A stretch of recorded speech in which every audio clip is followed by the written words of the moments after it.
Ang Cardinal of Europe ay ang boss niya, ang Papa.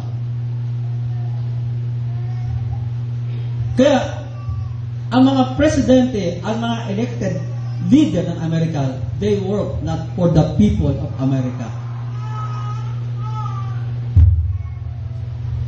Dahil ang Amerika ay isang korporasyon at naglilingkod sila sa korporasyon. So mga kapatid, sabi ng Biblia,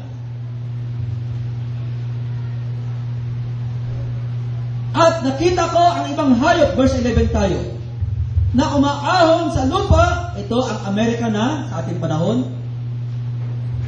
at may dalawang sungay na katulad ng isang kordero at siya'y nagsasalitang gaya ng dragon.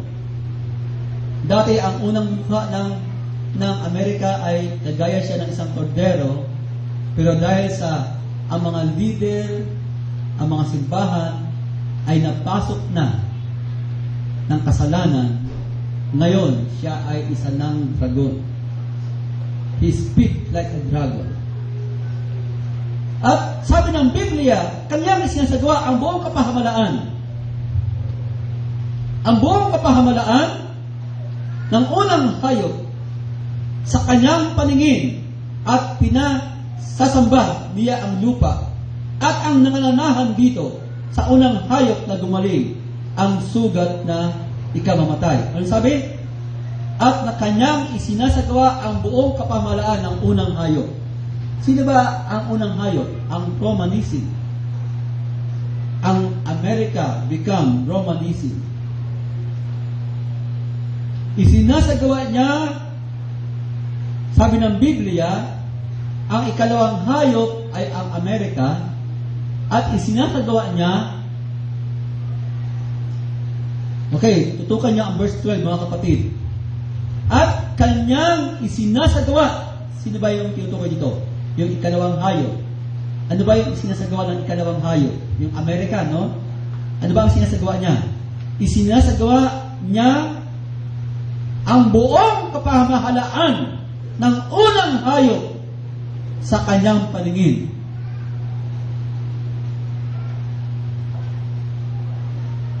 At pinasasamba niya ang lupa at ang nangananahan dito sa unang hayop na gumaling ang sugat na ikamamatay. Bakit Amerika ang ginamit? Ang Amerika kasi ay powerful nation. Amen? Amen? Sa palagay niyo ba kaya ang Pilipinas pakikinggan ng buong mundo? Hindi.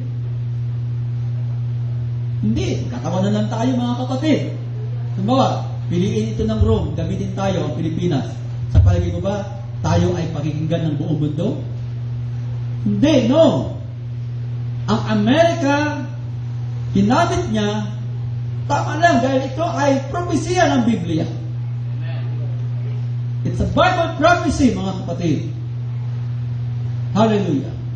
Kaya yung kanilang plano na New World Order, sa panahon pa lang ni Ignatius Loyola, no, yung New World Order, na plano nila na walang iba ang New World Order ay ang pag-upo ng Antikristo sa kapangyarihan. Iniligay nila ito sa likod ng dollar. Di ba?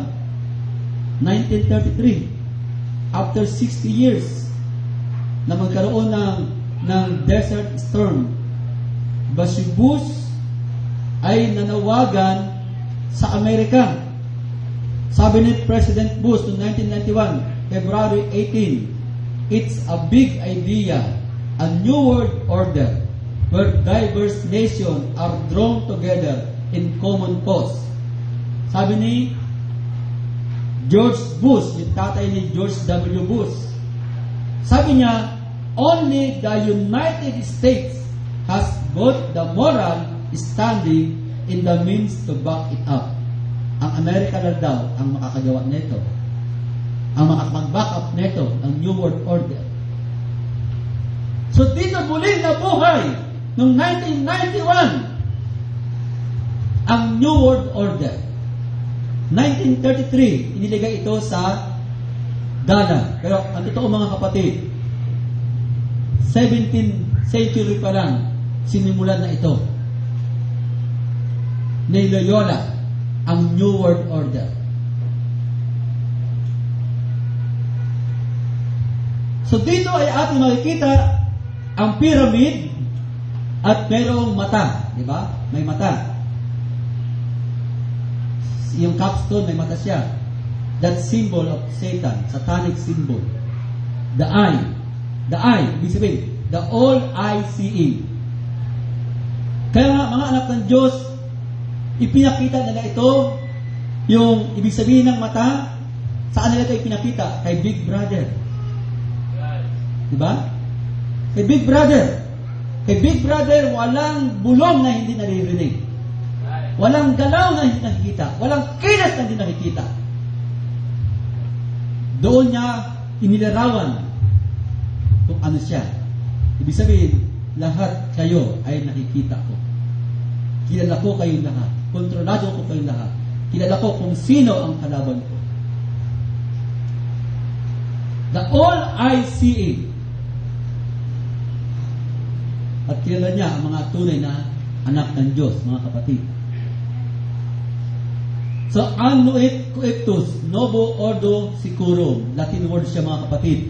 Na ang ibig sabihin niyan ay awaiting the birth of a new order of the world or new world order.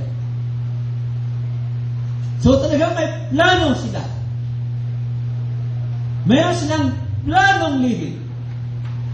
At hindi ito ganong kadali, mga kapatid. Kinakailangan nila itong unti-unting isakatuparan. Binuo nila ang ecumenical movement. Para hindi na tayo magpalo-talo, magkaisa na lang tayo. At sino ba ang nag-back up nito? Diba? By politics, ang mga politiko sa Amerika, ginamit siya ng Roma para maibalik ang kanyang kapangyarihan by politics. At ang mga leader ng simbahan sa Amerika ay ginamit naman para ang ecumenical plan ay mabuo. Para wala nang debate, wala na mga discussion, wala nang talo-talo, wala na kung dalawa ba ang Diyos, tatlo ba ang Diyos, o isa ba talaga ang Diyos, wala na. Sila ay nag-formulate ng ecumenical plan. At isa dito, ang may pinakamalaking miyembro ay si Pat Peterson. Yung 700 Club. At si Pat Peterson ay 30-degree Freemason. Si Billy Graham, nangangaral siya, hindi para ibalik ang tao sa Baptist. Hindi ako kami Baptist siya, no? O Pentecostal, kundi para ibalik ang tao sa Katoliko. Bakit? Si Billy Graham ay Freemason. Freemason, mga kapatid. 33-degree Freemason. Nakuha niyo ba, mga anak ng Diyos?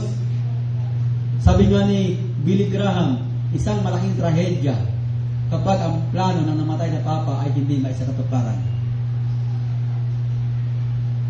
So, binaback up niya ang New World Order at si Billy Graham, naniniwala siya na hindi lang isa ang daan patungo sa Diyos.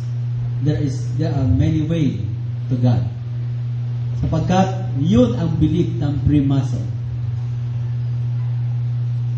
Nasusundan niyo ba ako dyan, mga kapatid? Ito po ay paglalantad na nangyayari sa ating panahon. Kung hindi niyo po ito pagtsatsagaan, kayo din, hindi kayo magiging aware sa nangyayari sa ating panahon. Medyo nakakaantok lang kasi Bible study tayo, pero kung inyo itong bibigyan ng halaga, magiging aware kayo sa mga nangyayari ngayon. Loobin ng Diyos, bibigyan ko kayo ng mga picture ng mga presidente na miyembro ng mga Illuminati. May mga hand signal sila. At ang mga hand signal nila ay mga satanic symbol. Pwedeng ganyan, pwedeng ganon, pwedeng the eye,